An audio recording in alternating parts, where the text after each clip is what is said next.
എന്റെ സഹോദരി സഹോദരന്മാർ ശ്രദ്ധയിൽപ്പെടുത്താനാണ് ഈ റമദാനിലെ രാവിലെ ഞാൻ ഉദ്ദേശിക്കുന്നത്. ഞാൻ ഓതി വെച്ചത് സൂറത്തുൽ അൻഫാലിലെ രണ്ടാമത്തെ വചനമാണ്. ഇന്നമൽ മുഅ്മിനൂന അല്ലദീന ഇദാ ദുകിറല്ലാഹു വജിലത് ഖുലൂബുഹും വഇദാ തുലിയത് അലൈഹിം ആയത്തുഹു സാദത്തുഹും ഈമാനാ വഅലാ റബ്ബിഹിം യതവക്കലൂൻ. നമുക്കറിയാം, പഞ്ചസാര എന്ന് വെച്ചാൽ അത് അതിന്റെ വിശേഷങ്ങൾ പറയുമ്പോൾ അല്ലെങ്കിൽ വിശേഷണങ്ങൾ പറയുമ്പോൾ നാം ഓരോന്നോരോന്നായി എടുത്ത് പഞ്ചസാരയെ കുറിച്ച് ഒരാൾക്ക് പറഞ്ഞു കൊടുക്കുകയാണെങ്കിൽ നാം പറയും അതിന് വെളുത്ത ദ്രവമാണ്. പഞ്ചസാര വെളുത്ത ദ്രവമാണ്. പഞ്ചസാര ജലത്തിലിട്ടാൽ അലിഞ്ഞു ചേരുന്നതാണ്. പഞ്ചസാര ജലത്തിലിട്ടാൽ അലിഞ്ഞു ചേരുന്നതാണ്. ഈ രണ്ട് ഗുണങ്ങളുമുള്ള മറ്റു വസ്തുക്കളുണ്ടെങ്കിൽ പഞ്ചസാര നമുക്ക് ഭിന്നമായി തിരിച്ചറിയാൻ പറ്റില്ല. വീണ്ടും ഈ രണ്ട് ഗുണങ്ങളാണ് ഉപ്പും അതുപോലെ തന്നെ മൈദയും. അത് അടുത്ത ഗുണം പറയുന്നത് ഈ ഉറുമ്പ് അരിക്കുന്നതാണ് എന്നിങ്ങനെ പറഞ്ഞ് ഇത് ഭക്ഷണപാനീയങ്ങൾക്ക് മധുരം നൽകുന്നതാണ് എന്നുള്ള വിശേഷണങ്ങൾ കൂടി ചേരുമ്പോഴാണ് പഞ്ചസാര മറ്റ് വ്യവസ്ഥ അരിഞ്ഞുപോകുന്ന അല്ലെങ്കിൽ ഉറുമ്പരിക്കുന്ന പദാർത്ഥങ്ങളിൽ നിന്ന് ഭിന്നമാവുന്നത്. ഇതുപോലെ ഈ പ്രത്യേകതകൾക്ക് പറയുക സാധാരണ കെമിസ്ട്രിയിൽ ഒക്കെ തന്നെ പഠിക്കുന്ന കുട്ടികൾ ഒരു കാര്യം കൃത്യമായി പഠിച്ചിട്ടുണ്ടാവും. ഒരു മാറ്ററിന്റെ ഫിസിക്കൽ പ്രോപ്പർട്ടീസ് അല്ലെങ്കിൽ ക്യാരക്ടറിസ്റ്റിക് പ്രോപ്പർട്ടീസ് എന്ന് പറയും. എന്താണ് ഒന്നിനെ മറ്റൊന്നിൽ നിന്ന് വ്യത്യസ്തമാക്കുന്നത് എന്നുള്ള സവിശേഷ ഗുണങ്ങളാണ് ഈ പറയപ്പെട്ട പഞ്ചസാരയെ കുറിച്ച് പറയപ്പെടുന്ന ഈ ഗുണങ്ങൾ. അതുപോലെ മുഅ്മിൻ എന്ന് പറയുന്ന ആൾക്ക് ചില സവിശേഷ ഗുണങ്ങളുണ്ട്. മുഅ്മിൻ എന്ന് പറയുന്ന ആൾക്കുണ്ടാകുന്ന സവിശേഷ ഗുണങ്ങളിൽ പെട്ട ചില കാര്യങ്ങൾ അല്ലാഹു അൻഫാലിലൂടെ പറയുക. ഈ സവിശേഷമായ ഗുണങ്ങൾ പറയുമ്പോൾ ഒരു വിശ്വാസി, ഖുർആൻ പാരായണം ചെയ്യുന്ന ഒരു വിശ്വാസി തന്റെ നേർക്ക് ഈ ഖുർആനിന്റെ പശ്ചാത്തലത്തിൽ, വചനത്തിന്റെ പശ്ചാത്തലത്തിൽ തന്റെ നേർക്ക് കണ്ണാടി പിടിച്ചു നോക്കിക്കൊണ്ട് ഒരു വിശ്വാസി തന്റെ ഈമാനികമായ മുഅ്മിൻ എന്നുള്ള അവസ്ഥയുടെ അളവും തോതും മനസ്സിലാക്കാൻ ഈ ഒരു അവലംബം ഉപയോഗിക്കും എന്നുള്ളതാണ് ശരി. അതുകൊണ്ട് തന്നെ സൂറത്തുൽ അൻഫാൽ രണ്ടാമത്തെ വചനത്തിൽ പറയുന്നു ഇന്നമൽ മുഅ്മിനൂന, മുഅ്മിനീങ്ങൾ എന്ന് പറയുന്നത് ചില ക്വാളിറ്റീസ്. അവർക്ക് എന്താണ് ആ ക്വാളിറ്റീസ് എന്ന് ശ്രദ്ധിച്ചു പറയാം. നമ്മളൊക്കെ മുഅ്മിനാകാൻ ആഗ്രഹിക്കുന്നവരാണ്. ഇന്നമൽ മുഅ്മിനൂന, മുഅ്മിനീങ്ങൾക്ക് ചില പ്രത്യേകത.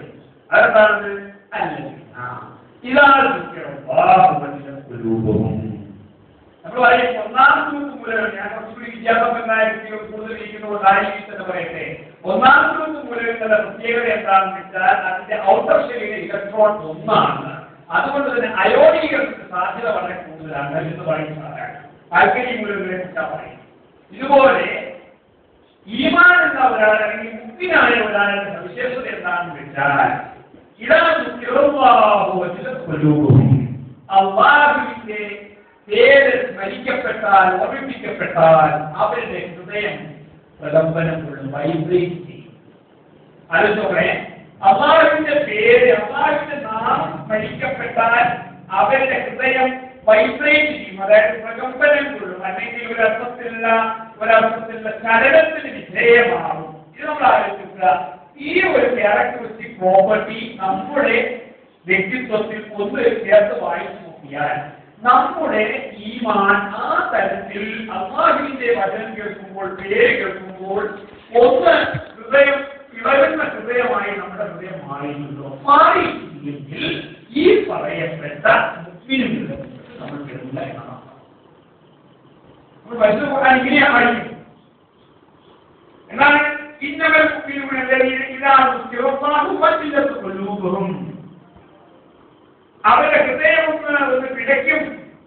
എന്നിട്ടോ വഇദാ തുലിയത് അലൈഹിം ആയാതുഹു സാദത്തുഹും ഈമാനാ, അവർക്ക് അല്ലാഹുവിന്റെ ആയത്തുകൾ ഓതി കേൾപ്പിക്കപ്പെട്ടാൽ, അല്ലാഹുവിന്റെ വചനങ്ങൾ ഓതി കേൾപ്പിക്കപ്പെട്ടാൽ അവരിലെ ഈമാൻ വർദ്ധിതമാകും.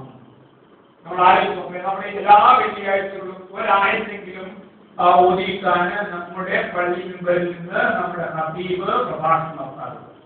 ഓരോ വെള്ളിയാഴ്ച കഴിയുമ്പോഴും അങ്ങനെയാണെങ്കിൽ സംഭവിക്കുന്നത് എന്താണ്? നമ്മുടെ ഈമാൻ വർദ്ധിതമാകും. നമ്മുടെ ഈമാൻ വർദ്ധിതമാവേണ്ടതുണ്ട്. വർഷിതമാവുന്നില്ലെങ്കിൽ നമുക്കെന്തോ ഒരു കുഴപ്പമുണ്ട്. അല്ലാണ്ട് ഈ ഖുർആനിൽ ഒരു കുഴപ്പമുണ്ടെന്നല്ല, നമുക്കെന്തോ ഒരു കുഴപ്പം. ആ കുഴപ്പം എന്താണെന്ന് തിരിച്ചറിഞ്ഞുകൊണ്ട് നമുക്ക് വീണ്ടും വീണ്ടും നമ്മെ സംസ്കരിക്കേണ്ടതുണ്ട്. ആ സംസ്കരണ പ്രക്രിയയ്ക്ക് ഉതകുന്നതായിരിക്കണം നാം അനുഷ്ഠിക്കുന്ന നോമ്പും, നാം മോട്ടിവേറ്റുന്ന നോമ്പും, അതുപോലെ തന്നെ നാം ചെയ്യുന്ന ദാനധർമ്മങ്ങളും, അതുപോലെ തന്നെ നമ്മുടെ ദിക്റുകളും ദുആകളും ഒക്കെ എന്നുള്ളതാണ് ഞാൻ ഓർമ്മിക്കുന്നത്. ഇത് വഴിയാണ്.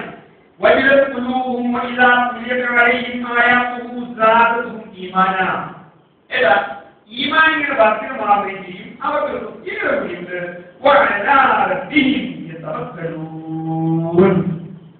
അവർ അല്ലാഹുവിൽ തവക്കുൽ ചെയ്യുന്നവരാണ്. നമ്മുടെ നിത്യേനയുള്ള എത്രയെത്ര പിന്നെ ജീവ പിന്നെ പോരാട്ടങ്ങളിലാണ് നമ്മൾ ഓരോരുത്തരും ഒരു